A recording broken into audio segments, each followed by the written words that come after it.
Very good evening and जय Hind everyone. Finally हम लोग आ चुके हैं केमिस्ट्री के आखिरी सेशन पर। जैसा कि मैंने आपको कमिट करा था कि 3 सेशन में पूरी की पूरी केमिस्ट्री में कंप्लीट करवा दूंगा। So this is going to be the last session of chemistry, ठीक है। और यहां पर अपन 2 टॉपिक डिस्ट्रॉय करने वाले हैं जो कि बहुत ही ज्यादा इंपॉर्टेंट है from the perspective of UPSC NDA. 2 topic कौन कौन से हैं? पहला टॉपिक है यहां पर मेटल्स एंड नॉन मेटल्स, ठीक है, मेटल्स एंड नॉन मेटल्स। और जो दूसरा टॉपिक है वो कौन सा है? Carbon and its compound. यहां पर दोनों टॉपिक अपन लोग यहां पर कंप्लीट करेंगे। इसके बढ़िया क्वालिटी के क्वेश्चन में यहां पर आपको सॉल्व करवा रहा हूं।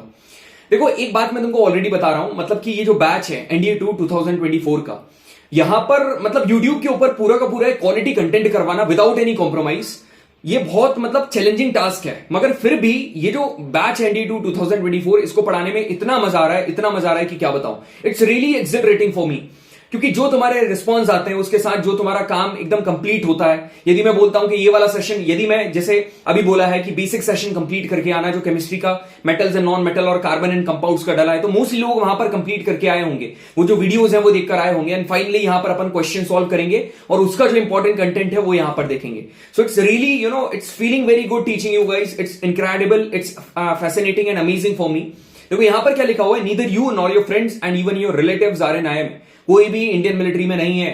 दे all are partying at club and only you and you are studying late night. सारे के सारे लोग they get up late in the morning, only you get up early in the morning and complete your daily task. One day they all will be at home, only you and you will be in IIM. So that academy you are aspiring for, it's waiting for warrior. And I feel like the batch of NDA 2 2024, those who are learning from us, उनकी consistency देखकर मेरे को लग रहा है they are real warrior. They will clear the exam और जिस दिन रिजल्ट आएगा काफी सारे नोटिफिकेशन हमारे को देखने को मिलेंगे। So this is your Kapil भैया। I really welcome you all for roar NDA. अपन लोग स्टार्ट करते हैं, ठीक है। तो यहां पर देखो, मेटल्स एंड नॉन मेटल्स हम लोग यहां पर कंप्लीट करने वाले हैं। बहुत बढ़िया तरीके से करेंगे, मजा आ जाएगा, है ना। बढ़िया लेवल के क्वेश्चन सॉल्व करेंगे, पूरा कंटेंट मैं आपको बता रहा हूं। It is going to be very amazing session like we had the previous session. तो देखो अभी यहां पर, अब देखो कई बार क्या होता है, कुछ स्टूडेंट ऐसे भी हैं यहां पर कि जैसे फॉर एग्जांपल मैं क्या करवा रहा हूं, बायो करवा रहा हूं, है ना। बायो तो पूरा कंप्लीट करवा दिया है, बायो कंप्लीट करवाई, फिर आपके दिमाग में क्या आता है, भैया केमिस्ट्री कब करवाओगे, केमिस्ट्री कब करवाओगे, केमिस्ट्री करवाई, फिजिक्स कब करवाओगे, ठीक है, फिजिक्स भाई करवा दी। अब फिजिक्स जब कर रही है, भैया इंडियन ज्योग्राफी कब करवाओगे, भाई फिर केमिस्ट्री कराने दो, फिर इंडियन ज्योग्राफी कराएंगे। मतलब एक प्रोसेस जब पता है, पूरी चीजें डली हुई हैं, उसके बाद भी अब हो सकता है कि वो स्टूडेंट नए हो, बिल्कुल भी हो सकता है कि नए स्टूडेंट हो, नहीं पता हो। जिसको नहीं पता है, आप टेलीग्राम ग्रुप ज्वाइन करो रोर एनडीए, आप क्विज ग्रुप ज्वाइन करो रोर एनडीए क्विज, ठीक है। आप वहां पर सारी इंफॉर्मेशन डल जाती है। और हाँ, यूट्यूब का जो कम्युनिटी पोस्ट है, ठीक है, जो यूट्यूब का हमारा कम्युनिटी पोस्ट है, वहां पर जितने भी नोटिस है वहां पर डल जाते हैं। अभी कुछ लोगों ने देख लिया होगा। एक बढ़िया चीज मैं आपके लिए देने वाला हूं, वो क्या है, वो है कि सिग्मा सेशन। ये जो सिग्मा सेशन है, ये क्या चीज है भाई? सिग्मा सेशन ऐसी चीज है कि जैसे मैंने आपको क्या फॉर्मूला कैप्सूल फिजिक्स में करवाए थे, in the same manner chemistry में जितनी भी इंपॉर्टेंट केमिकल रिएक्शन है वो सारी ये सिग्मा सेशन, बस एक सेशन में मैं सारी आपको बता दूंगा, उनको याद करके चले जाना। हाई चांसेस हैं कि एग्जाम में पूछी जाएंगी ये। अब यहां पर आगे बढ़ते हैं। इसके बाद अपन लोग इंडियन ज्योग्राफी कंप्लीट करेंगे। इसके बाद वाला ऑलरेडी मैंने आपको बता दिया। और इंडियन ज्योग्राफी कंप्लीट करने के बाद मोस्ट एक्सपेक्टेड क्वेश्चन करके फाइनल टेस्ट सिलेबस को दे देंगे। जिसको भी टेस्ट सॉल्व करना है, एप्लीकेशन के ऊपर जाओ, टेस्ट डले हुए हैं, और भी टेस्ट मैं अनलॉक कर रहा हूं, उनको भी जाकर दे देना। तो फाइनली यहां पर कुछ क्वेश्चंस करते हैं, ठीक है। यहां पर आपका फ्लैशबैक भी क्लियर हो जाएगा इन क्वेश्चन को देखकर। विच one of the following is the correct order of the valencies of elements neon, silicon, nitrogen and magnesium. कौन सा ऑर्डर सही है? तो यार एक चीज देखो, मेरे हिसाब से सबसे ज्यादा जो वैलेंसी है वो किसकी है? यहां पर सिलिकॉन की है। सिलिकॉन की वैलेंसी कितनी है? सिलिकॉन की वैलेंसी है 4। सिलिकॉन की वैलेंसी है 4। और नाइट्रोजन की वैलेंसी कितनी है? 3। और Mg की वैलेंसी तो सभी को पता है 2+। और नियॉन की वैलेंसी क्या है? नियॉन की वैलेंसी पता है, कम है, 0, ठीक है। तो अब मेरी बात ध्यान से सुनो, ये हुआ नियॉन, Mg, नाइट्रोजन और silicon. Option number A is correct, ठीक है। अब सेकंड वाला क्वेश्चन बहुत बढ़िया क्वेश्चन मेरे को लगा। मैं मान रहा हूं कि इजी क्वेश्चन, बढ़िया इसलिए लगा, यहां पर क्वेश्चन पूछ रहा था mass number of argon is 40, ठीक है। यहां पर इसका जो मास नंबर है वो 40 दिया हुआ है। Which one of the following statement is correct? इसमें से कौन सी स्टेटमेंट सही है? The number of proton in argon is 22, गलत। देखो पहली बात तो मास नंबर क्या होता है, एटॉमिक मास क्या होता है, नंबर ऑफ प्रोटॉन्स क्या होता है, number of protons plus number of neutrons plus number of neutrons, ठीक है। तो क्या नंबर ऑफ प्रोटॉन 22 के बराबर होगा? नहीं होगा। क्या number of neutron of argon is 18? नहीं है। क्या नंबर ऑफ इलेक्ट्रॉन इज 18? क्या नंबर ऑफ इलेक्ट्रॉन 80 है? हाँ जी, क्योंकि इस केस में इलेक्ट्रॉन और प्रोटॉन दोनों बराबर हैं। और क्योंकि देखो यहां पर देखो कि आर्गन का यदि आप एटॉमिक नंबर निकालते हो ना तो वो 18 होता है, हा ही लीवी बाका नाउफा वैसा करके 18 निकलता है। और वो जो 18 होता है उस केस में क्या होता है, आपका नंबर ऑफ प्रोटॉन और उस केस में नंबर ऑफ प्रोटॉन और नंबर ऑफ इलेक्ट्रॉन्स दोनों इक्वल होते हैं। अब यहां पर देखो आखिरी में बोल रहा है, कई लोग इसका ऑप्शन नंबर डी लगाएंगे, क्यों? The sum of number of protons and the electrons in argon is 40, है ना। तो यहां पर देखो नंबर ऑफ प्रोटॉन और इलेक्ट्रॉन लिखा हुआ है, न्यूट्रॉन नहीं लिखा हुआ है, तो यहां पर 40 नहीं होगा, इसलिए option number C is correct. Which one of the following pairs of elements is liquid at room temperature and at normal pressure? Room temperature और नॉर्मल प्रेशर पर कौन से एलिमेंट का पेयर लिक्विड होता है? ये तो पता है आपको, मरकरी, डॉक्टर वगैरह के पास जाते हो थर्मोमीटर में रहता है, तो मरकरी और ब्रोमीन ये दो ऐसे एलिमेंट्स हैं कि ये रूम टेम्परेचर पर, नॉर्मल प्रेशर पर ये लिक्विड होते हैं, ये दोनों के दोनों लिक्विड होते हैं, मरकरी एंड ब्रोमीन। यहां पर नेक्स्ट क्वेश्चन क्या बोल रहा है, what is the number of water molecules present in a ferrous sulphate crystal? यार ये तो मैंने कहां कंप्लीट करवाया था, केमिस्ट्री के पार्ट 2 में, आपको पता होना चाहिए फेरस सल्फेट में कितने होते हैं। फेरस सल्फेट में होते हैं 7 होते हैं, ठीक है। Chlorine occurs in nature in 2 isotopic forms, masses 35U and 37U in the ratio of 3:1, ठीक है। अब क्या बोल रहा है, what is the average atomic mass of the chlorine atom? देखो मैं एक बात बता रहा हूं, इसका तो आपको वैसे भी याद है ना, 35.5, ये तो वैसे भी चीज आपको याद है। Which one of the following element isotope, इसमें से कौन से एलिमेंट का आइसोटोप कैंसर के ट्रीटमेंट को ठीक करने के लिए यूज होता है? अब ये तो इजी क्वेश्चन है, ये मेरे को आप कमेंट सेक्शन में बताओगे, ठीक है। इसका आंसर कोबाल्ट होगा या यूरेनियम, आप मेरे को मैं आंसर ही बता देता हूं, अब तुम क्या ही बताओगे, ठीक है। मेरे को बताना, फिर भी बताना, कोबाल्ट और, चलो 2 हटा दी, कोबाल्ट और यूरेनियम में से मेरे को बताना इसका आंसर क्या है, ठीक है। चलो, विच one of the following sets of elements has the same valency? इसमें से किसकी सेम वैलेंसी है?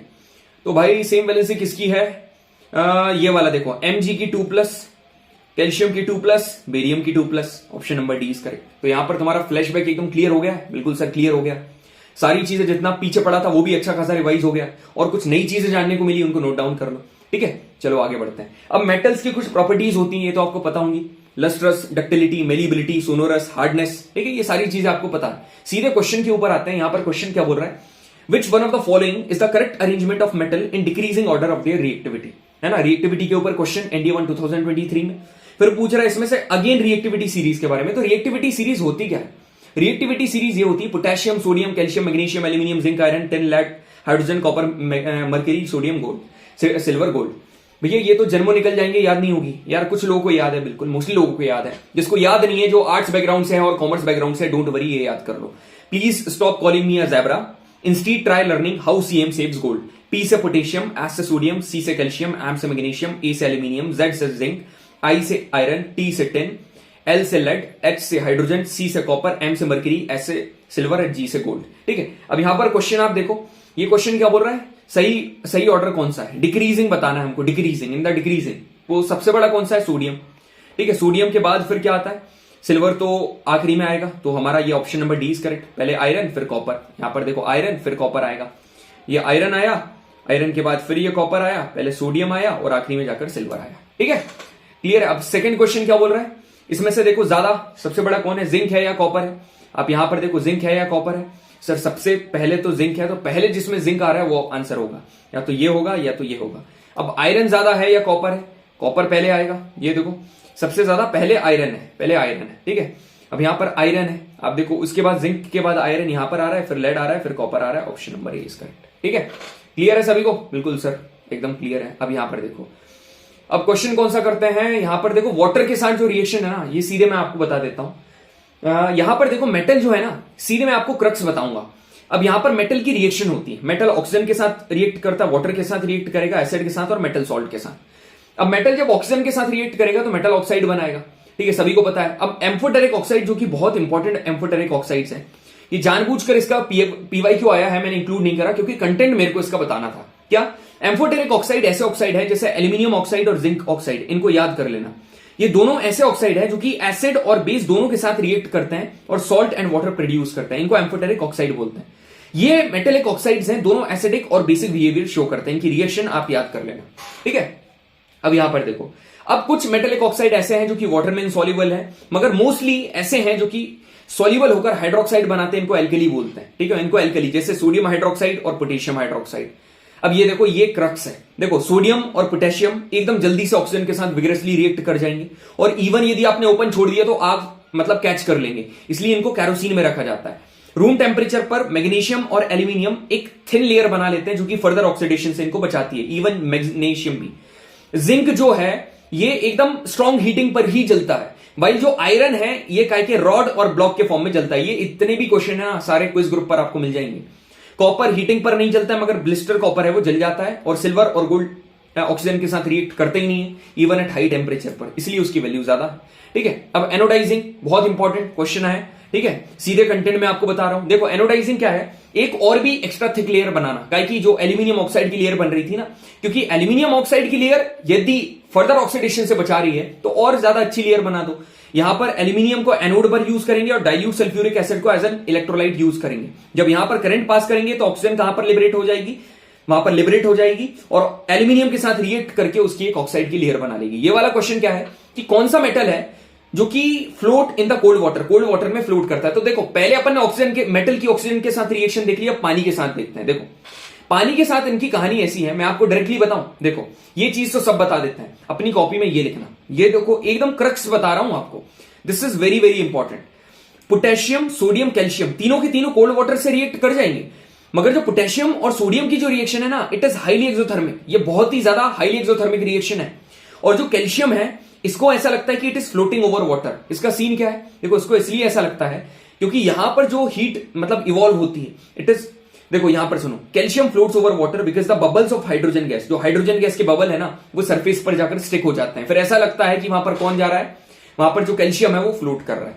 मैग्नीशियम ऐसा है क्योंकि हॉट वाटर के साथ रिएक्ट होता है। ठीक है, एल्यूमिनियम, जिंक, आयरन, जैसे कि यहां पर लिखा है एल्यूमिनियम, जिंक, आयरन, टिन, ये ना ही हॉट वाटर से रिएक्ट होंगे और ना ही कोल्ड वाटर के साथ रिएक्ट होंगे, ये होंगे स्टीम के साथ। और लेड, सिल्वर, गोल्ड ये बिल्कुल भी पानी के साथ रिएक्ट नहीं करते हैं। अब ये देखो ये सारा ये तो बता दिया, ये सबसे इंपॉर्टेंट एक्सेप्शन है, याद रखना इसको, बहुत इंपॉर्टेंट है। कभी भी कोई भी मेटल डाइल्यूट सल्फ्यूरिक एसिड है ना, सॉरी डाइल्यूट नाइट्रिक एसिड के साथ रिएक्शन होती है ना, तो कभी भी मेटल और एसिड रिएक्ट करते हैं, कोई एक मेटल है ठीक है और साथ में एसिड है, ये क्या बनाएगा, सॉल्ट बनाएगा और हाइड्रोजन बनाएगा। तो ये जो हाइड्रोजन है यहां पर इस पर्टिकुलर केस में ना हाइड्रोजन गैस नहीं निकलती, क्यों, क्योंकि नाइट्रिक एसिड का इतना अच्छा खासा ऑक्सीडाइजिंग नेचर है कि जो वहां पर H2 निकलती है उसको ऑक्सीजन दे देता है और वाटर बना देता है और खुद जाकर रिड्यूस हो जाता है नाइट्रोजन के किसी भी ऑक्साइड में। मगर जब मैग्नीज के साथ यदि आपने इसको मतलब रिएक्ट करवा दिया, मैग्नीज और मैग्नीशियम, तो यहां पर हाइड्रोजन गैस मिलेगी। ठीक है, क्लियर है सभी को, बिल्कुल सर। अब यहां पर एक्वारेजिया देख लो, ये भी इंपॉर्टेंट है यार, इंपॉर्टेंट कंटेंट में बता दे रहा हूं। ठीक है, बाकी एकदम बेसिक से पढ़ना है तो बेसिक वाला सेशन देख लेना आप जाकर। ये क्या है, एक फ्रेशली प्रिपेयर्ड मिक्सचर है हाइड्रोक्लोरिक एसिड और कंसंट्रेटेड नाइट्रिक एसिड का। याद रखना हाइड्रोक्लोरिक एसिड है 3 और नाइट्रिक एसिड कितना है 1। ये इवन गोल्ड को भी डिसॉल्व कर सकता है उसमें। एक्वारेजिया सबसे कोरोसिव फ्यूमिंग लिक्विड है, कुछ ही रिएजेंट है जो कि गोल्ड और प्लेटिनम को डिसॉल्व कर पाते हैं, जैसे कि एक्वारेजिया। ठीक है, यहां पर क्वेश्चन क्या पूछ रहा है, which one of the following solution is not capable of conducting electricity. इसमें से कौन सा जो कि इलेक्ट्रिसिटी कंडक्ट नहीं कर पाता है, आप खुद बताओ कौन सा ऐसा है। द ट्रांसफर ऑफ इलेक्ट्रिक, पता होना चाहिए यार कौन सा नहीं कर पाता है। The transfer of electric signal by, देखो ये अलग से इंफॉर्मेशन है, अब ये अपनी कॉपी में नोट डाउन कर लेना। जो इलेक्ट्रिकल सिग्नल्स हैं इनका जो ट्रांसफर होता है ना, नर्व सेल करती है वो सोडियम और पोटेशियम के थ्रू करती है। ये इवन सीडीएस में भी पूछा जा चुका है, इसलिए अपनी कॉपी में नोट डाउन कर लेना। अब यहां पर देखो, अब क्वेश्चन कौन सा करेंगे, अकरेंस ऑफ मेटल के ऊपर क्वेश्चन है भाई, बहुत बढ़िया सवाल आते हैं यहां पर। ठीक है, ये पूछ रहा है HGO हीट करा काय में मिलेगा। ठीक है, बढ़िया मजा आने वाला है भाई। यहां पर देखो तुम लोग, तो पहले मैं तुमको ये समझा देता हूं, पूरा सीन मैं तुमको अच्छे से समझा देता हूं कि यहां पर चीजें चल क्या रही हैं। देखो, जो पहली बात तो लो रिएक्टिविटी के मेटल्स हैं, ये लो रिएक्टिविटी के मेटल जनरली सल्फाइड में पाए जाते हैं। अब ये सल्फाइड दो प्रकार के हो सकते हैं, या तो मर्करिक सल्फाइड या कॉपर सल्फाइड। तो भाई जो मर्करिक सल्फाइड है जिसको सिनेबार कहा जाता है, मतलब HGS, पहले तुम इसको हीट करो तो ये क्या बनेगा HGO, तुम इसको और हीट कर दो फिर ये Hg बन जाएगा, मतलब उसका ऑक्सीजन है वो रिमूव हो जाएगा। ठीक है, देखो मैं एक बात, मैं अभी क्या मतलब सपोज कर रहा हूं कि तुमने मेरे जितने भी बेसिक सेशन है वो बढ़िया से जाकर देख लिए है, तो मैं एकदम आपको एकदम जो क्रीम, जो ऊपर वाली लेयर होती है ना, आइसिंग ऑन द केक, वो मैं यहां पर बता रहा हूं। एकदम बेसिक से मैं नहीं बता रहा हूं, क्यों, क्योंकि this is the time for PYQ। यदि किसी को अभी भी बेसिक में डाउट है, जाओ और देखकर आ जाओ, कोई दिक्कत नहीं है भाई। ठीक है, जाओ और देखकर आ जाओ। कॉपर सल्फाइड, मगर फिर भी मोस्टली स्टूडेंट को तो मजा आ रहा होगा यार, सीधा अपन इंपॉर्टेंट कंटेंट पढ़ रहे हैं, प्रीवियस ईयर क्वेश्चन कर रहे हैं। अब यहां पर कॉपर ग्लेंस है, कॉपर ग्लेंस Cu2S होता है, इसको जब तुम हीट करोगे ये Cu2O बना लेगा। मगर अब क्या करना है, जो रिमेनिंग कॉपर ग्लेंस है उसको इसके साथ रिएक्ट करवा दो, अब बन जाएगा Cu। ठीक है, सिनेबार इसको कहा जाता है और कॉपर ग्लैंस इसको कहा जाता है। अब देखो यहां पर cinnabar is an ore of which one of the following. Ore किसका है? सिनेबार। सिनेबार हमने किसको बोला था? HGS मतलब mercury is the correct answer. ये देखो पूरी रिएक्शन लिखी हुई है, यहां पर रीड कर सकते हो, it will be easy for you. इसकी ट्रिक मैंने वहां पर बता रखी है, वहां पर देख लेना। अब देखो मीडियम रिएक्टिविटी में है, तो अब मीडियम रिएक्टिविटी में आपको सल्फाइड ओर है और कार्बोनेशन ओर है, कार्बोनेट ओर है। देखो कोई को भी हीट करोगे, जैसे सल्फाइड ओर है, इस सल्फाइड को तुम हीट करके उसके ऑक्साइड में चेंज करोगे, इस कार्बोनेट को हीट करके उसके ऑक्साइड में चेंज करोगे। तो यदि एयर की प्रेजेंस में सल्फाइड को चेंज करोगे तो रोस्टिंग, यदि एब्सेंस ऑफ एयर में कार्बोनेट को चेंज करोगे तो कैल्सिनेशन। इसके बाद फिर रिडक्शन कर देना, आपको मिल जाएगा। क्वेश्चन क्या बोल रहा है? देखो which one of the following metals can be extracted using carbon as a reducing agent. इसमें से कौन सा मेटल है जिसे आप एक्सट्रैक्ट कर सकते हो carbon as a reducing agent को यूज करके? यह है जिंक। भैया क्या आपने बेसिक सेशन में पिछली बार बताया था? क्यों नहीं बताया था भाई? ये देख, ये लिखा हुआ है, जिंक ऑक्साइड है, इसको कोक के साथ रिएक्ट करवा दिए, जिंक बन गया और कार्बन मोनोऑक्साइड बन गया। ठीक है, अब यहां पर देखो, अब थर्माइट बेल्डिंग कल ही बता दिया था, कल पार्ट 2 वाले सेशन में आपको बता दिया था, और इसका एक प्रीवियस क्वेश्चन भी मैंने आपको करवा दिया था। ठीक है, यहां पर बोल रहा है electrolytic refining of copper. Copper की जब इलेक्ट्रोलाइटिक रिफाइनिंग करते हैं तो जो इलेक्ट्रोलाइट होता है वो क्या होता है? ये पता क्या होता है? ये होता है एसिडिफाइड कॉपर सल्फेट। ये देखो है ना कैसे होता है। यहां पर जितनी भी हाई रिएक्टिविटी वाले मेटल है ना, ये आप कोई भी कार्बन या कोई दूसरे रिड्यूसिंग एजेंट से इनको रिड्यूस नहीं कर सकते हो। क्यों? क्योंकि इनकी बहुत बढ़िया प्यारी दोस्ती होती है ऑक्सीजन के साथ, इसलिए इनको देयरफॉर इलेक्ट्रोलाइटिक रिडक्शन यहां पर इन्वॉल्व किया जाता है। इस इलेक्ट्रोलाइटिक रिडक्शन में क्या करा जाता है? सॉल्ट, कोई भी मेटल सॉल्ट यहां पर लिया जाता है और उसको इलेक्ट्रोलाइज कर दिया जाता है। ठीक है, यहां पर इलेक्ट्रोलाइज करते हैं। अब यहां पर यदि जो ऊपर क्वेश्चन पूछा हुआ है, यहां पर क्लियरली बताया ये जो इलेक्ट्रोलाइट लिया है ये कौन सा है? कॉपर सल्फेट यहां पर ले रखा है। ठीक है, कॉपर सल्फेट। और जो इसके इंप्योर कॉपर है उसके नीचे क्या बन जाती है? इंप्योरिटी, जिसको कहा जाता है एनोड मड। ठीक है, अब कोरोजन देखो भाई, कोरोजन क्या चीज है? सभी को पता है, जंग लगना कोरोजन। मगर देखो रस्टिंग को जंग लगना, आयरन के ऊपर जो लगता है ना उसको रस्टिंग कहा जाता है, मगर उसको कोरोजन नहीं बोलते हैं। देखो it is basically the slow process of the oxidation.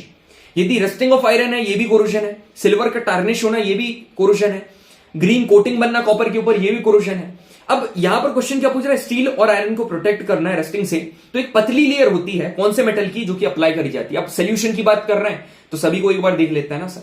ठीक है, तो यहां पर वो लेयर कौन सी है? बेसिकली गैल्वेनाइजेशन की बात चल रही है, जिंक वो लेयर है। ठीक है, galvanisation is a method, 2 bar question पूछा हुआ है, वापस से क्वेश्चन रिपीट है। गैल्वेनाइजेशन ऐसी मेथड है जिससे कोई भी मेटल के ऊपर एक पतली लेयर की जिंक की लगा दी जाती है, जिससे फर्दर ऑक्सीडेशन नहीं होता है।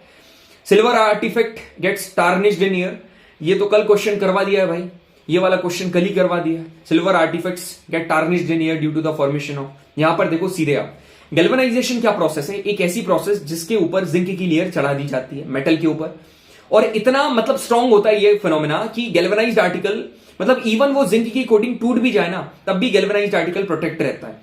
अलॉइंग का मतलब क्या है? प्रॉपर्टीज, मतलब मेटल की प्रॉपर्टी को इंप्रूव करना, मेटल और नॉन मेटल को मिला के। ग्रीजिंग, ऑयलिंग वगैरह वो करते हैं, उससे भी जंग नहीं लगती है। टिन प्लेटिंग और क्रोमियम प्लेटिंग, मतलब यहां पर इलेक्ट्रोप्लेटिंग की मदद से जो आयरन और स्टील के ऑब्जेक्ट हैं उसके ऊपर प्लेटिंग, टिन की या क्रोमियम की प्लेटिंग कर दी जाती है, जो कि रस्टिंग से प्रोटेक्ट करते हैं। ठीक है, क्लियर है? यहां पर क्वेश्चन बोल रहा था heating element in an electric ion, जो इलेक्ट्रिक आयन है उसका जो हीटिंग एलिमेंट है कैसे बनता है? ये कुछ एडिशनल मिसलिनियस क्वेश्चन है, ये बनता है नाइक्रोम से। Which one of the following metal is not an essential component in stainless steel? Stainless steel में आयरन भी है, निकल भी है, क्रोमियम भी है, टिन नहीं है। ठीक है, टिन नहीं है। यहां पर क्वेश्चन अब काय के ऊपर आ रहा है? Most important, which one of the following alloys contains a non metal as one of its constituent? उसके वन ऑफ इट्स कॉन्स्टिट्यूएंट में एक नॉन मेटल कंटेन करता है, वो कौन सा है? अब वो नॉन मेटल कौन सा है? ब्रास के पास क्या होता है? ब्रोंज के पास क्या होता है? अमलगम के पास? भैया इनके तो हमको याद ही नहीं होते हैं, ये अलॉय हैं, ये किन 2 मेटल से मिलकर बन रहे हैं बिल्कुल भी याद नहीं होता है। देखो मैं तुमको बता रहा हूं, ये सारे क्वेश्चन तुम सॉल्व करोगे, बस मेरी बात ध्यान से सुनो। ब्रास, ठीक है, इसको आप बिकस भी बोल सकते हो, थोड़ा बहुत सेम प्रोनाउंस करोगे। और बिकस को हम लोग ऐसे भी लिख देते हैं CuZ, तो Cu से कॉपर है ना, Cu से क्या हो जाएगा? कॉपर, और Z से क्या हो जाएगा? Z से हो जाएगा zinc, copper and zinc. Bronze, bro से मतलब जो भाई है उसको कजन भी बोलते हैं, और कजन की स्पेलिंग यहां पर CuSN लिख दो। Cu से कॉपर, SN से टिन, SN मतलब टिन, कॉपर और टिन। ठीक है, ब्रास का क्या हो गया? Copper and zinc. यहां पर ब्रोंज का क्या हो गया? Copper and tin. अमलगम, कोई भी ऐसा अलॉय जिसका एक क्या है? एक मेटल मरकरी है। यहां पर German silver, Netaji went to Germany, ने से निकल, टा से तांबा मतलब कॉपर, और जी से जिंक। सोल्डर में क्या आता है? देखो आई सॉ सोल्डर ले लाइट, मतलब एक लेटा हुआ सोल्जर देखा मैंने, तो यहां से लेटा मतलब ले से लेट और टी से टिन, बस। रोल्ड गोल्ड, इसका कॉपर होता है और एल्यूमिनियम होता है, गन मेटल में ये तीन होते हैं। अब मेरी बात सुनो, जो इंपॉर्टेंट था वो यहां पर देखो, यहां पर क्या पूछ रहा है, नॉन मेटल वाला कौन सा है, स्टील है, ठीक है। Bronze is an alloy of, bronze काय का अलॉय है, एक तो कॉपर होगा, मतलब ये भी आंसर नहीं है। अब कॉपर आयरन भी नहीं होगा। अब ब्रॉन्ज के साथ क्या बोलते हैं, ब्रो को कुजन बोलते हैं, SN, CU and SN, option number 20 करेक्ट। Solder is an alloy of, solder किसका है, लेटा मतलब लेड और टिन, मतलब पीबी और SN, option number C correct. देख रहे हो ट्रिक से तुम्हारे सारे क्वेश्चन हो रहे हैं। और ये आखिरी सवाल है, which one of the following is the colour of the hydrogen gas, it is the colourless. ठीक है, अब ये सेशन खत्म नहीं हुआ है भाई, ठीक है। ये एक मेटल और नॉन मेटल के इंपॉर्टेंट क्वेश्चन हमने कंप्लीट करे हैं। अब यहां पर आते हैं हम लोग कार्बन एंड कंपाउंड के ऊपर, ठीक है। कार्बन एंड कंपाउंड के कुछ चीजें देखते हैं। यहां पर क्वेश्चन देखो कार्बन एंड कंपाउंड के। पहली बात तो ये आपको पता होना चाहिए कि यहां पर होता क्या है, यदि कार्बन एंड कंपाउंड, जो कार्बन है, कार्बन का एटॉमिक नंबर क्या है, 6। सर कार्बन का एटॉमिक नंबर ओके 6 है। अब यदि ये 4 गेन कर लेता है तो इसके पास 10 इलेक्ट्रॉन हो जाएंगे, 6 प्रोटॉन हो जाएंगे। इसके लिए 4 एक्स्ट्रा इलेक्ट्रॉन करना, होल्ड करना डिफिकल्ट हो जाएगा। मगर यदि ये 2 को लूज कर देगा तो 2 इलेक्ट्रॉन हो जाएंगे, 6 प्रोटॉन हो जाएंगे। मगर लूज करने में बहुत ज्यादा एनर्जी लगी, इसलिए ये क्या बना लेता है, कोवेलेंट बॉन्ड। और जितने इलेक्ट्रॉन शेयर करते हैं उसको क्या बोलते हैं, कोवेलेंसी। तो सवाल देखें सीधे अपन, यहां पर सवाल देखो, वर्सेटाइल नेचर ऑफ कार्बन। पहले ये पढ़ा देता हूं वर्सेटाइल नेचर। देखो कैटिनेशन क्या है, एक ऐसी प्रॉपर्टी, देखो ये कार्बन के पास एक ऐसी प्रॉपर्टी है जो कि अलग अलग एटम्स के साथ क्या कर जाता है, लिंक कर जाता है, ठीक है। कार्बन सबसे ज्यादा कैटिनेशन शो करता है, क्यों, क्योंकि एक तो इसका छोटा साइज है और इसका जो सीसी कार्बन कार्बन बॉन्ड है ये बहुत स्ट्रांग है। फिर आता है टेट्रावेलेंसी। कार्बन जो है it comes in the group 14, carbon 14th group में आता है periodic table and has atomic number 6, ठीक है। इसका एटॉमिक नंबर क्या होता है, 6 होता है। अब multiple bond, carbon has the tendency to form multiple bond, बिल्कुल, क्यों, क्योंकि इसका स्मॉल साइज है। तो पहला क्या है, कैटिनेशन, दूसरा टेट्रावेलेंसी और तीसरा मल्टीपल बॉन्ड। अब यहां पर ये जितने भी क्वेश्चन है ना, ये जितने भी क्वेश्चन है, ये सारे क्वेश्चन अपन सॉल्व करते हैं, ठीक है। मगर इसके पहले अपन क्या देख लेते हैं, ये ग्रेफाइट, ये फुलेरीन, ग्रेफाइट, डायमंड, जितने भी इलेक्ट्रोपिक फॉर्म है इनके बारे में स्टडी कर लेते हैं। देखो तो भाई ऐसा है, इलेक्ट्रोप्स का मतलब क्या है, एक ऐसी property by virtue of which एक एलिमेंट अलग अलग फॉर्म में पाया जा सकता है। कार्बन है, जो कार्बन की बात कर रहे हैं, पहला उसका इलेक्ट्रोपिक फॉर्म है डायमंड। भाई डायमंड एकदम प्योर फॉर्म है कार्बन का, ट्रांसपेरेंट है, एकदम ब्राइट है, हैवी और हार्ड है, hardest natural substance known on the earth. इसमें इलेक्ट्रिसिटी कंडक्ट नहीं होती है मगर थर्मल कंडक्टिविटी है। जस्ट ऑपोजिट ग्रेफाइट में हो जाएगा, इलेक्ट्रिसिटी कंडक्ट करती है मगर थर्मल कैविटी नहीं, थर्मल कंडक्टिविटी नहीं है। हाई मेल्टिंग पॉइंट है इसका, क्यों, क्योंकि बहुत ज्यादा एनर्जी लगती है इसके बॉन्ड को ब्रेक करने के लिए। यहां पर आप 4 देखो, 1 2 3 4, यहां पर 4 अलग कार्बन एटम से मिलकर बना है, 3D रिजिड स्ट्रक्चर है इसका। ग्रेफाइट की बात करोगे, ठीक है, कभी भी ग्रेफाइट आपको पता है ओपेक है, ग्रेइश कलर का है, स्मूथ है, स्लिपरी है, हल्का है डायमंड से। अब डायमंड यार इतना हार्ड है तो उससे तो हल्का ही होगा। Good conductor of electricity but bad conductor of heat, जैसा कि अभी बोला। इंपॉर्टेंट क्या है कि इसका स्ट्रक्चर ऐसा है, ये लेयर और शीट के फॉर्म में अरेंज होता है। और यहां पर एक कार्बन एटम है, it is attach to 3 other carbon, मतलब 3 अदर कार्बन एटम से अटैच रहता है। कोई भी आप देख लो, एक ये है और एक ये है, 3 अदर कार्बन। अब मोस्ट इंपॉर्टेंटली ये फ्लैट हेक्सागोनल रिंग बनाता है, जिसमें चौथा जो होता है, चौथा इलेक्ट्रॉन फ्री होता है, जो कि इसको क्या बनाता है, फ्री इलेक्ट्रॉन है, मतलब इलेक्ट्रिसिटी कंडक्ट होगा। अब ये स्लिपरी क्यों है, ये स्लिपरी पता क्यों है, क्योंकि ये जो इसकी जो लेयर्स हैं, they are exerted by the weak van der Waals force. अब ये जो वीक वेंडरवॉल फोर्स है, इसकी वजह से वो क्या है, स्लिपरी टू टच, ठीक है। अब क्या आता है आखिरी में, बकमिंस्टर फुलेरिन। फुलेरिन क्या है, रिसेंटली डिस्कवर किया गया एक एलोट्रोपिक फॉर्म है। इसको पहली बार प्रिपेयर किसने करा था, एच.डब्ल्यू. क्रोटो, स्मेली और रॉबर्ट कर्ट, ठीक है। कैसे करा था, जो देखो लेजर की एक बीम यहां पर मारी गई थी, जो ग्रेफाइट का वेपर है उसके ऊपर। पहला जो नोन जाना जाने वाला फुलेरिन है वो कौन सा, बकमिंस्टर फुलेरिन C60, ठीक है। इसको इसलिए नाम दिया गया क्योंकि जो एक ऐसा जियोडेसिक डोम जो कि बकमिंस्टर फुलर ने यहां पर बनाया था, उसी से मिलता जुलता था, इसलिए इसका नाम ये रख दिया। अब ऊपर वाले क्वेश्चन यहां पर क्या बोल रहा है, बकमिंस्टर फुलेरिन काय के जैसा दिखता है, फुटबॉल की तरह दिखता है, और काय का एलोट्रोपिक फॉर्म है, कार्बन का एलोट्रोपिक फॉर्म है। अब यहां पर क्वेश्चन देखें, बिल्कुल सर क्वेश्चन देखते हैं। यहां पर है, मैच करना है हमको ग्रेफाइट, डायमंड, फुलेरिन। तो बी का तो 2 होगा, हार्डेस्ट नेचुरल सब्सटेंस, तो बी का 2 कहां पर है, इसमें भी नहीं है, इसमें भी नहीं है, तो ऑप्शन नंबर ए होगा या तो डी होगा। अब देखो ग्रेफाइट क्या है, ग्रेफाइट सॉफ्ट एंड स्लिपरी, मतलब ए का 4, मतलब ए का 4 ये होगा, ठीक है। क्लियर है सभी को। अब यहां पर पूरा क्लियर हो गया आपको, वेरी लाइट स्ट्रॉन्ग मटेरियल। बाकी सी का क्या हो जाएगा, सी का हो जाएगा 3, सी का ये हो गया 3, और डी का क्या हो जाएगा, डी का हो जाएगा 1, थिनेस्ट एंड स्ट्रॉन्ग मटेरियल। अब यहां पर देखो, which among the following statements is not correct with respect to the allotropes of carbon. Carbon के एलोट्रोप्स के रिस्पेक्ट में कौन सी स्टेटमेंट सही नहीं है। Graphite is a good conductor of electricity, हाँ जी। डायमंड हार्डेस्ट है, बिल्कुल है। Fullerene is one of the allotropes of carbon, बिल्कुल है, ठीक है। डायमंड के बाद सेकंड हार्डेस्ट सब्सटेंस कौन सा? ग्रेफाइट। किसने कहा भाई? ये ऑप्शन सही है और स्टेटमेंट गलत है। अब यहां पर ये क्वेश्चन देखो तुम लोग, ठीक है। यहां पर क्वेश्चन क्या बोल रहा है कि ये ऑक्सीडाइजिंग तो छोड़ो, ये वाला क्वेश्चन देखो, कार्बन। हाँ, how is carbon black obtain, मतलब जो कार्बन ब्लैक है वो कैसे पाया जाता है? कार्बन ब्लैक कैसे पाया जाता है? देखो, जब जितने भी हाइड्रोकार्बन हैं उनको जलाएंगे ना लिमिटेड सप्लाई ऑफ एयर में, उससे क्या मतलब पाया जाता है? Hydrocarbon. Which one of the following property is not true for graphite? Graphite के लिए कौन सी प्रॉपर्टी सही नहीं है? ठीक है, इलेक्ट्रॉन्स देखो नीचे से शुरू करते हैं। Each layer is composed of hexagonal ring, बिल्कुल सही है। Electrons are delocalised over the whole sheet of atom, बिल्कुल शीट में पाया जाता है। Hybridisation of each atom is sp², बिल्कुल सही है। हाइब्रिडाइजेशन ऑफ ईच, ये वाली स्टेटमेंट सही, मतलब ये गलत। तो विच one of the following is the purest form of carbon? Carbon का सबसे प्योर फॉर्म कौन सा है? प्योर फॉर्म इसका है फुलरीन। क्यों? क्योंकि ये उसका एक एलोट्रोपिक फॉर्म है, ठीक है। The poisonous nature of carbon monoxide, carbon monoxide का जो पॉइजनस नेचर है वो क्यों है? ये पता क्यों है?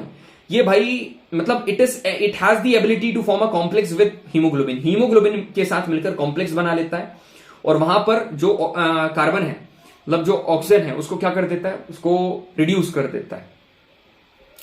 यहां पर ध्यान से सुनना मेरी बात, ये जो कार्बन मोनोऑक्साइड की कैरेक्टरिस्टिक है ना, इसको अपने दिमाग में याद रखना। ये इसके पास it has the ability to form complex with haemoglobin, मतलब हीमोग्लोबिन से बस आप याद रखना। कार्बन मोनोऑक्साइड का रिलेशन कैसे है? इसका रिलेशन है हीमोग्लोबिन के साथ, ठीक है। It has the relation with haemoglobin.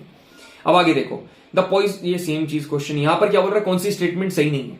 All carbon atom in diamond are linked by carbon by single bond, सारे सिंगल बॉन्ड से कनेक्टेड है क्या? और रुको, आगे देखो, graphite is layered structure in which layers are held together, weak van der Waal, सही है। Graphite layers are formed by hexagonal, सही है। ग्रेफाइट की layer are held together by carbon carbon single bond, सही। अब सुनो मेरी बात, जितने भी कार्बन एटम है डायमंड में, they are linked by carbon carbon single bond. Graphite में तो सिंगल है भाई, है ना। ये इसका एग्जैक्टली मैं श्योर नहीं हूं, ठीक है, इसका मैं एग्जैक्टली श्योर नहीं हूं। इसका जहां तक है ऑप्शन नंबर ए है, फिर भी मैं इसकी श्योरिटी आपको बताऊंगा, ठीक है। कमेंट सेक्शन में इसका आंसर कर दूंगा, इधर ए और डी, है ना। Answer A.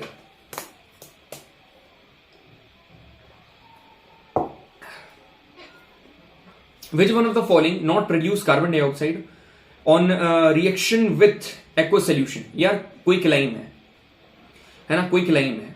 अब वो जो क्विक लाइम है, जैसे CaO है, इसको तुमने रिएक्ट काय के साथ करवाया, आपने इसको HCl के साथ रिएक्ट करवा दिया, ये क्या बनाएगा? CaCl2 प्लस H2O, यही बनाएगा। कहां पर इसमें रिएक्ट, कहां पर इसमें आपको कार्बन डाइऑक्साइड मिली? नहीं मिली ना, बस वही है। यहां पर क्या बोल रहा है? Which one of the following statement about diamond and graphite is not correct? Diamond is tetrahedral structure, graphite is hexagonal, सही है।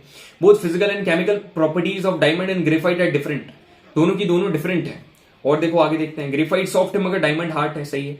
Graphite is good conductor of electricity but diamond is not, सही है। तो option number B is correct, ठीक है, ये सही है। अब यहां पर देखो, ड्राई आइस किसको कहा जाता है? ऑलरेडी करवा दिया है यार, ये रिपीट होता रहता है सवाल। Solid state of carbon dioxide.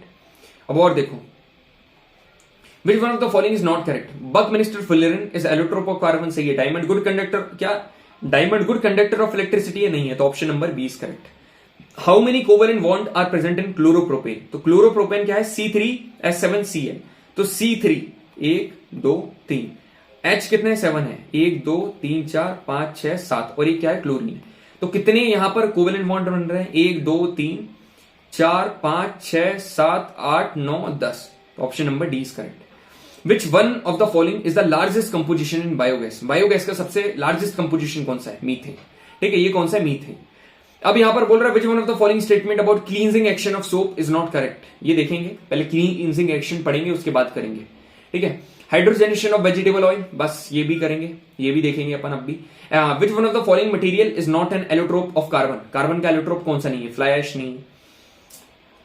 Which one of the following, ये भी सेम है यार, सब इजी है बाकी क्या। अब देखो, आप अपन बढ़ते हैं आगे। क्वेश्चन क्या पूछ रहा है? Which one of the following is not an example of organic compound? इसमें से ऑर्गेनिक कंपाउंड के एग्जांपल अमोनियम साइनेट नहीं है, मगर क्यों? देखो, ये मैंने पहले ही पढ़ाया था। देखो, ऑर्गेनिक कंपाउंड बेसिकली क्या है?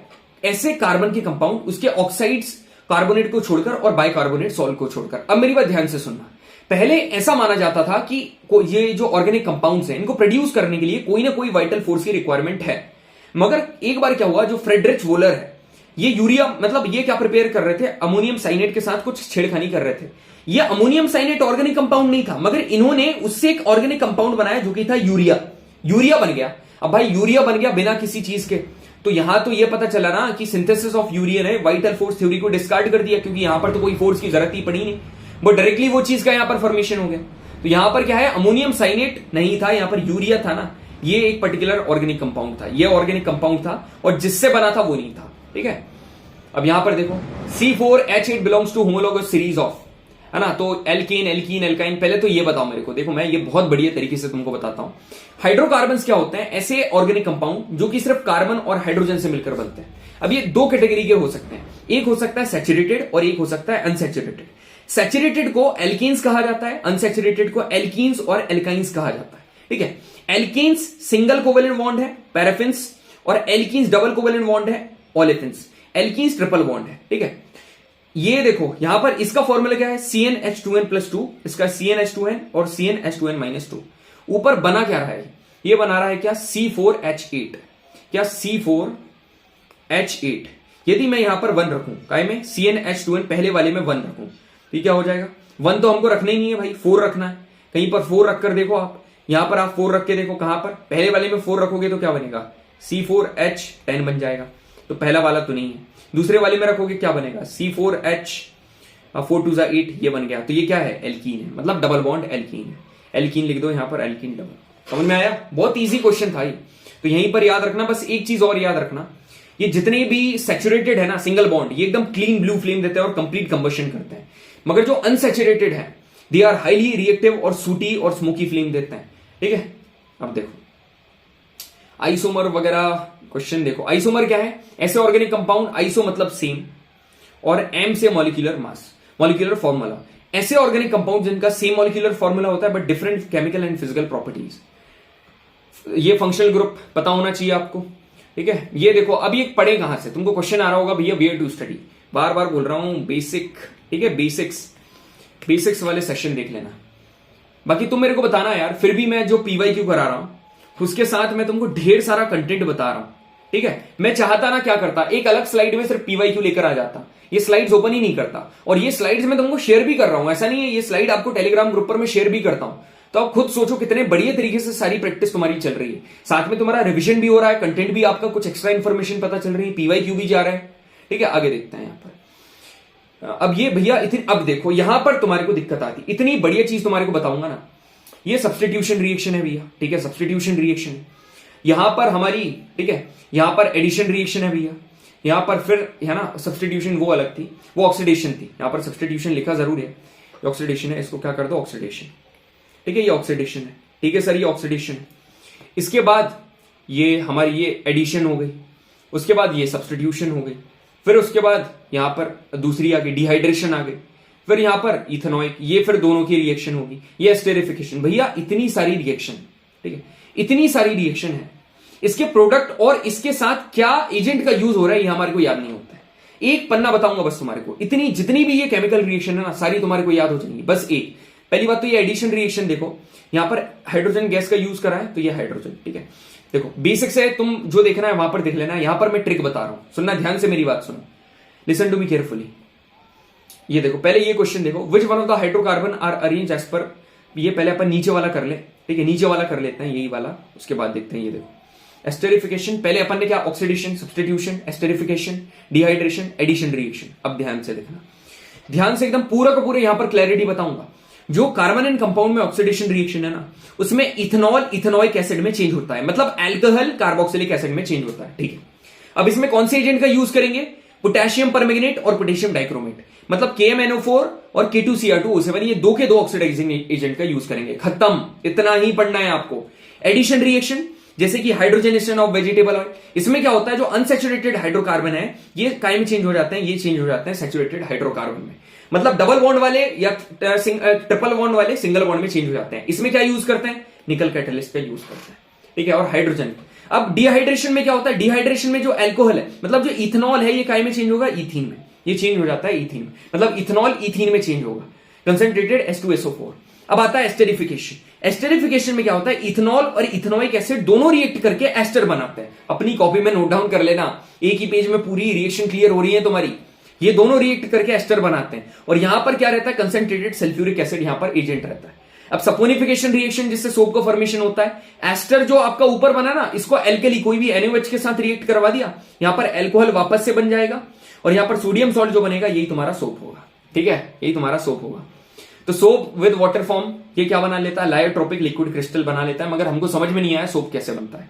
What is the specific purpose of using potassium hydroxide. देखो भाई, सोप तो तुम्हारा सोडियम हाइड्रोक्साइड भी होता है, सोडियम वाला भी सोप है और पोटेशियम वाला भी सोप है। फर्क पता कितना है, पोटेशियम वाला सॉफ्ट सोप है और ये वाला हार्ड सोप है जो कि बार में यूज करा जाता है। सॉफ्ट वाला टू ऑब्टेन सोप ये, भैया तब भी समझ में नहीं आया, अरे चिंता क्यों कर रहे हो, अब मैं समझाऊंगा, ये बहुत इंपॉर्टेंट टॉपिक है। सोप्स यूजुअली कैसे बनते हैं, एनिमल के फैट या वेजिटेबल ऑयल से, उनको काय के साथ हीट करके, सोडियम हाइड्रोक्साइड के साथ। मतलब यही एस्टर है, एस्टर एक फैट है, याद रखना, ester is a kind of fat. ये एल्कली के साथ रिएक्ट होगा तो सोप और एल्कोहल बनाएगा और ये एल्कोहल का फॉर्म है ग्लिसरॉल, याद कर लेना कौन सा, ग्लिसरॉल।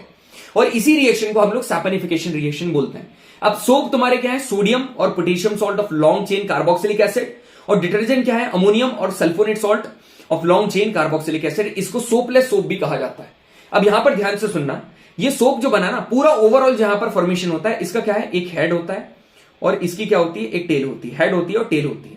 जो हेड है इसको हाइड्रोफिलिक कहा जाता है और जो टेल है इसको हाइड्रोफोबिक कहा जाता है। देखो फोबिया मतलब कि, देखो ध्यान से सुनना मेरी बात, कभी भी आपको याद करना फोबिया, फोबिया का मतलब क्या है, डर। फोबिया मतलब डर, और डर कैसे है, यहां पर वाटर से, डर यहां पर वाटर से, और जिससे डर होगा उसमें इंसॉल्युबल होगा इन वाटर। बस एक याद कर लो, हाइड्रोफोबिक टेल है मतलब इंसॉल्युबल इन वाटर, मतलब सॉल्युबल इन ऑयल। तो इधर वाला क्या होगा, यहां पर हाइड्रोफिलिक मतलब soluble in water and insoluble in oil. ठीक है, और ये जो हाइड्रोफोबिक है ये टेल है और ये हाइड्रोफिलिक है ये हेड। ठीक है, अब यहां पर देखो, जो क्लीन पूरा का पूरा जो एक्शन होता है ना, कैसे होता है, क्लस्टर ऑफ मॉलिक्यूल्स के फॉर्मेशन की वजह से होता है।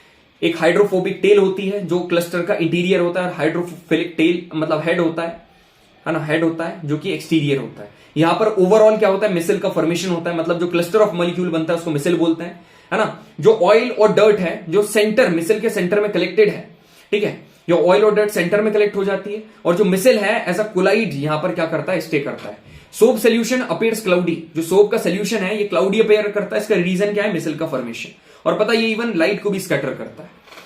तो ठीक है, यहां पर हमारा कार्बन एंड कंपाउंड भी जेंटलमैन कंप्लीट हो रहा है ना। अब तुम लोग सोच रहे होगे भैया जो इंपॉर्टेंट केमिकल कंपाउंड्स हैं, जो इंपॉर्टेंट केमिकल कंपाउंड्स हैं, जैसे कि कुछ क्वेश्चन आते हैं ना, डेसिकेंट है ना, डेसिकेंट आ गया, बोरेक्स आ गया, फिर उसके बाद और सिंदूर में लेड यूज होता है ये आ गया, या अजीबोगरीब। ये सवाल सारे के सारे क्विज ग्रुप पर करवा रहे हैं भाई, है ना। बच्चे लोग सारे बहुत बढ़िया तरीके से यहाँ पर अवेलेबल है, बहुत बढ़िया तरीके से अपनी प्रेजेंस को शो कर रहे हैं, कंपटीशन उनको दिख रहा है वहां पर।